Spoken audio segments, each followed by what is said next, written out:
નમસ્કાર વિદ્યાર્થી મિત્રો, આજે આપણે સામાજિક વિજ્ઞાનમાં પાઠ 8 18મી સદીના રાજકીય શાસકો વિશે વાત કરીશું. પાઠ 8 18મી સદીના રાજકીય શાસકો. ઈસવીસન 18મી સદીમાં ભારતમાં અનેક રાજકીય ઉથલપાથલવાળી હતી. 1707માં ઔરંગઝેબના મૃત્યુ પછી ભારત નાના નાના રાજ્યોમાં વહેંચાઈ ગયું હતું, જેનો આપણે અભ્યાસ કરીશું. એટલે કે વિદ્યાર્થી મિત્રો, આપણે આ પાઠમાં 18મી સદી એટલે કે 1701થી લઈને 1800 સુધીના સમયગાળાની વાત કરવાના છીએ.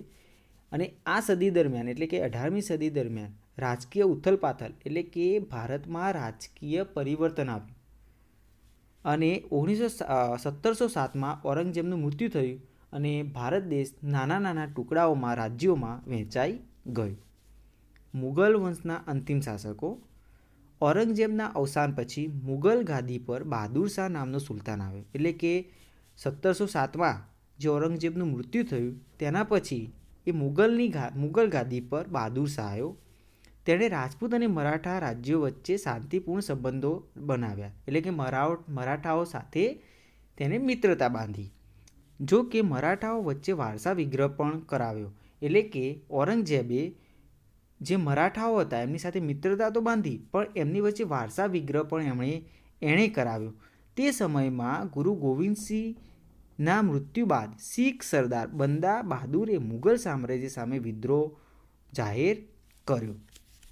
એટલે કે મરાઠાઓ વચ્ચે વારસા વિગ્રહ શરૂ થયો અને એ સમય દરમિયાન શીખ ગુરુ જે ગોવિંદસિંહ હતા એમનું મૃત્યુ થયું. અને આમનું મૃત્યુ શીખ ગુરુ ગોવિંદસિંહનું મૃત્યુ થવાથી શીખ સરદાર બંદા બહાદુરે મુગલ સામ્રાજ્ય સામે વિદ્રોહ શરૂ કર્યો. બહાદુર શાહનું ઈસવીસન 1712માં અવસાન થતાં જહાંદર શાહ ગાદી પર આવ્યો. ઈસવીસન 1713માં જ તેણે ઉથલાવીને ફર્રુખ સિયર ગાદી પર બેઠો. આ સમયે સૈયદ બંધુઓ તરીકે ઓળખાતા બે ભાઈઓ સામ્રાજ્યમાં ઘણું બધું વર્ચસ્વ ધરાવતા હતા. તેમણે ફર્રુખ સિયદને ગાદી પરથી ઉઠાડી મહમ્મદ શાહને બાદશાહ બનાવ્યો. એટલે કે વિદ્યાર્થી મિત્રો, બહાદુર શાહનું 1772માં મૃત્યુ થયું અને પછી મુગલ સામ્રાજ્યની ગાદી પર જહાંદર શાહ આવ્યો અને 1713માં તેને ઉઠલાવીને એટલે કે તેની જગ્યાએ ફર્રુખ સિયર ગાદી પર આવીને બેસી ગયો. હવે એ સમયે જે સૈયદ બંધુઓ હતા તે ખૂબ જ સામ્રાજ્યમાં સારું એવું વર્ચસ્વ ધરાવતા હતા અને તેમણે ફર્રુખ સિયરને ગાદી પરથી ઉઠાડીને મહમ્મદ શાહને ગાદી પર બેસાડી દીધો. તેણે લાંબા સમય શાસન કર્યું. તેના સમયમાં 1739માં ઈરાનના નાદિર શાહે ભારત પર આક્રમણ કર્યું. એટલે કે ફર્રુખ સિયરના સમયમાં ઈરાનના નાદિર શાહે ભારત પર આક્રમણ કર્યું. પરીક્ષામાં પૂછાય બેટા કે નાદિર શાહે કયા મુગલ બાદશાહના સમયમાં ભારત પર આક્રમણ કર્યું હતું? તો ફર્રુખ સિયરના સમયમાં. જેણે મુગલ સામ્રાજ્યનો મોટો ફટકો માર્યો. ઈસવીસન 1759માં ગાદી પર આવેલા શાહ આલમ બીજાએ અંગ્રેજને બક્સરના યુદ્ધમાં હરાવી કંપનીને પેન્શન બનાવી દીધી. 1759ના વર્ષમાં શાહ આલમ મુગલ સામ્રાજ્યની ગાદી પર આવ્યો અને તેને અંગ્રેજોએ બક્સરના મેદાનમાં હરાવી દીધો અને એ કંપનીને પેન્શનર બનાવી દીધો. મુર્શિદ કુલી ખાં અને વલી વર્દી ખાને બંગાળમાં સ્વતંત્ર રાજ્યની સ્થાપના કરી. મિત્રો, અહીંયા પૂછાય કે બંગાળમાં સ્વતંત્ર રાજ્યની સ્થાપના કોણે કરી? તો મુર્શિદ કુલી ખાન અને અલી વર્દી ખાને બંગાળમાં સ્વતંત્ર રાજ્યની સ્થાપના કરી. ઈસવીસન 1757માં સિરાજુદ્દૌલા બંગાળનો નવાબ બન્યો. ઈસ્ટ ઇન્ડિયા કંપની અને બંગાળના નવાબ વચ્ચે 1757માં પ્લાસીના મેદાનમાં યુદ્ધ થયું. આ યુદ્ધની જીતથી બંગાળમાં ઈસ્ટ ઇન્ડિયા કંપનીનું શાસન સ્થપાયું અને નવાબના શાસનનો અંત આવ્યો.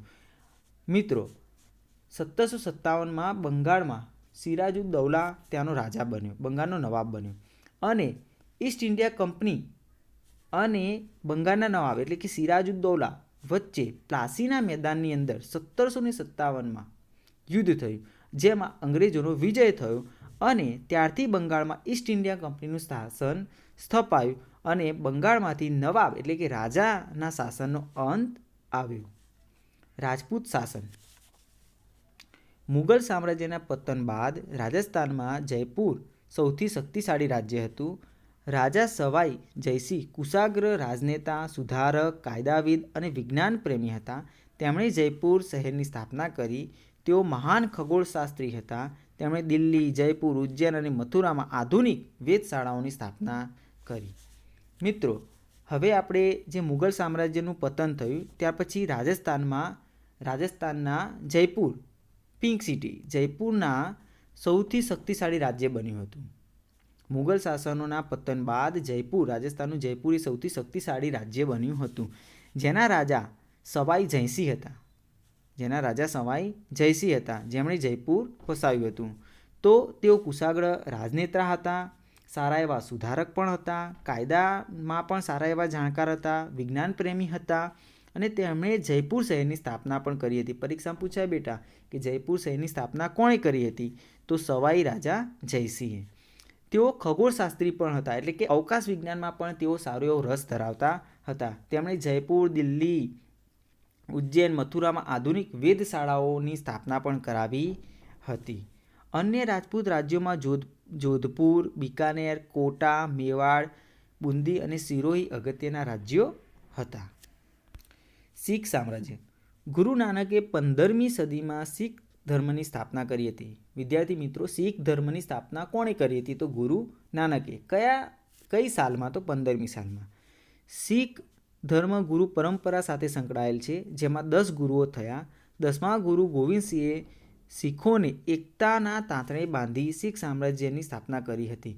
વિદ્યાર્થી મિત્રો, શીખોમાં 10 ગુરુઓ થઈ ગયા, શીખ ધર્મમાં 10 ગુરુ થઈ ગયા અને 10મા ગુરુનું નામ ગોવિંદસિંહ હતું. બરાબર.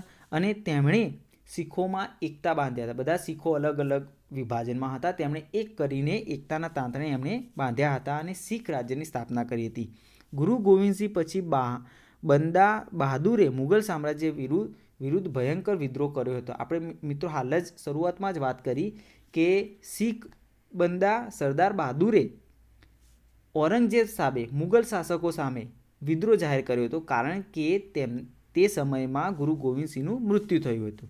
શીખોએ 12 સમૂહમાં વિભાજિત થયા હતા, એટલે કે 12 સમૂહ. શીખોના કેટલા સમૂહ હતા? તો 12 સમૂહ હતા, જેમાંનો એક સમૂહ સુકર ચકિયા નામના શક્તિશાળી નેતા રણજીતસિંહે શીખ સામ્રાજ્યનો વિકાસ કર્યો હતો. એટલે કે રાજા રણજીતસિંહ હતા, તે સુકર ચકિયાના શક્તિશાળી નેતા હતા. બરાબર. અને તેમણે શીખ સામ્રાજ્યનો સારો એવો વિકાસ કર્યો હતો. તેમના સમયમાં શીખ સામ્રાજ્યનો સારો વિકાસ થયો હતો. તેમણે લાહોર, અમૃતસર પર વિજય મેળવ્યો હતો. તેમણે કાશ્મીર, પેશાવર, મુલતાન પર પણ વિજય કરી શીખ સામ્રાજ્ય વિસ્તાર ઊભો કર્યો હતો. તેમના સમયમાં લશ્કર યુરોપિયન સેનાપતિ અને સૈનિકો હતા. એટલે કે જે આ શીખ સામ્રાજ્યના રણજીતસિંહ હતા, તેમના સમયમાં યુરોપિયન સેનાપતિઓ અને સૈનિકો હતા. એટલે કે તેમણે જે ફોજ ઊભી કરેલી તે યુરોપિયન સેનાપતિ અને સૈનિકોમાંથી તેમણે ફોજ ઊભી કરેલી હતી. તેઓએ તેમના સૈન્યને યુરોપિયન સૈન્યની જેમ અતિ આધુનિક બનાવ્યું હતું. એટલે કે જે એમની ફોજ હતી એને યુરોપિયન ફોજની જેમ અતિ આધુનિક બનાવી હતી. લાહોરમાં તેમણે તોપ બનાવવાનું કારખાનું સ્થાપ્યું હતું. પરીક્ષામાં બેટા પૂછાય કે રણજીતસિંહે કયા વિસ્તારમાં તોપ બનાવવાનું કારખાનું સ્થાપ્યું હતું? તો લાહોરમાં. તેઓ ધાર્મિક રીતે ઉદાર હતા. જોકે તેમના મૃત્યુ પછી અંગ્રેજોએ 1849માં શીખ સામ્રાજ્ય બ્રિટિશ સામ્રાજ્ય નીચે ભેળવી દીધું. એટલે કે જ્યાં સુધી રણજીતસિંહ શાસન કરતા હતા ત્યાં સુધી અંગ્રેજો તેમના સામે જીતવાની હિંમત હતી નહીં. પરંતુ જેવા જ રણજીતસિંહનું મૃત્યુ થયું એટલે અંગ્રેજોએ શીખ સામ્રાજ્ય ઉપર ભેદભાવની નીતિથી અંદરોઅંદર ઝઘડા કરાવીને અંગ્રેજોએ બ્રિટિશ સામ્રાજ્ય હેઠળ શીખ સામ્રાજ્યને ભેળવી દીધું. મિત્રો, અહીંયા તમે જે જોઈ રહ્યા છો તે જંતર મંતર છે, જે જયપુરમાં આવેલી છે. તે એક વેધશાળા છે, જેની સ્થાપના રાજા સવાઈ જયસિંહે જયપુરમાં કરાવી હતી. મરાઠા સામ્રાજ્ય. 17મી સદીના મહાન શાસકોમાં છત્રપતિ શિવાજી અગ્રસ્થાને છે. બીજાપુરના સુલતાન, મુગલ સમ્રાટ ઔરંગઝેબ, પોર્ટુગીઝો વગેરેને હંફાવીને શિવાજીએ એક સ્વતંત્ર રાજ્યનું નિર્માણ કર્યું હતું. એટલે કે 17મી સદીમાં જે મહાન શાસકો થઈ ગયા એમાં છત્રપતિ શિવાજીનું સ્થાન પણ આગળ પડતું છે. તેમણે બીજાપુરના સુલતાનને હરાવ્યા હતા. મુગલ સમ્રાટ ઔરંગઝેબ સામે પણ તેઓ લડ્યા હતા. પોર્ટુગીઝો સામે પણ તેઓ લડ્યા હતા અને તેમને હંફાવીને બરાબર તેમને સામે લડાઈ કરીને તેમણે મરાઠાનું સ્વતંત્ર સામ્રાજ્ય બનાવ્યું હતું. છત્રપતિ શિવાજી મહારાજ નેતૃત્વ હેઠળ મરાઠાઓએ દખ્ખણમાં છાપામાર યુદ્ધ પદ્ધતિ અપનાવી હતી.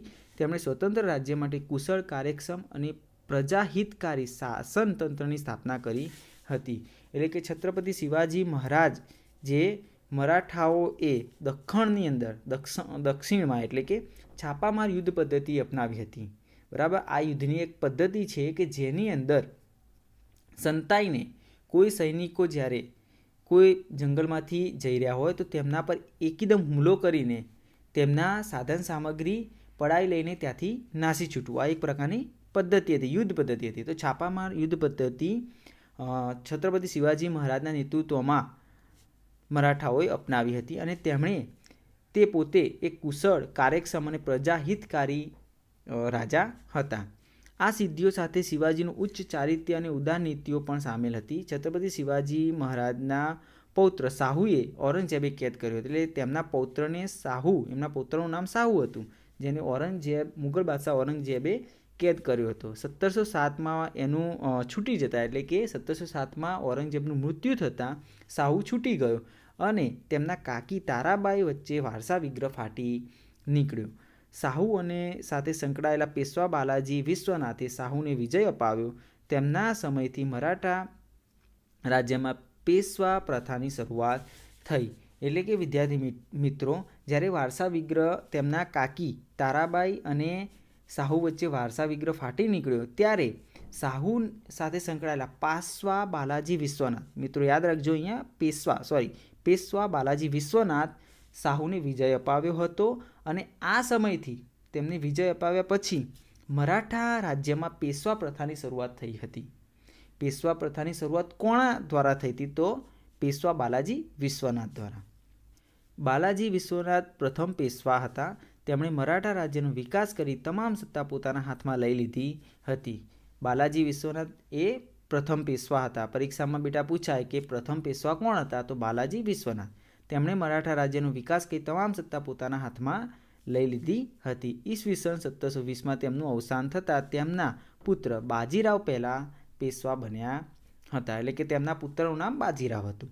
તેઓ કાર્યકુશળ યોદ્ધા, ચતુર રાજનીતિજ્ઞ હતા. તેમણે ઘણા મુગલ વિસ્તારો મરાઠા સામ્રાજ્યમાં ભેળવી દીધા હતા. એટલે કે જે મુગલોના વિસ્તારો હતા તે જીતીને તેમને મરાઠા સામ્રાજ્યમાં ભેળવી દીધા હતા. કોણે? તો બાજીરાવ પહેલાએ. તેમણે માળવા, ગુજરાત, બુંદેલખંડ પણ જીતી લીધું હતું. એટલું જ નહીં, પણ તેમણે હૈદરાબાદના નિઝામને પણ હરાવ્યો હતો. તેમણે મહારાષ્ટ્રને પણ એક મહાન મરાઠા સામ્રાજ્યમાં પરિવર્તન કરી દીધું હતું. તેમણે ઉપરાંત માળવા પણ જીત્યું હતું, ગુજરાત પણ જીત્યું હતું, બુંદેલખંડ પણ જીત્યું હતું. ઉપરાંત હૈદરાબાદના નિઝામને પણ તેમણે હરાવ્યો હતો અને મહારાષ્ટ્રને પણ તેમણે એક મહાન મરાઠા સામ્રાજ્યમાં પરિવર્તન કરી દીધું હતું. ઈસવીસન 1740માં તેમના અવસાન બાદ તેમનો પુત્ર બાજીરાવ પેશવા બન્યા હતા.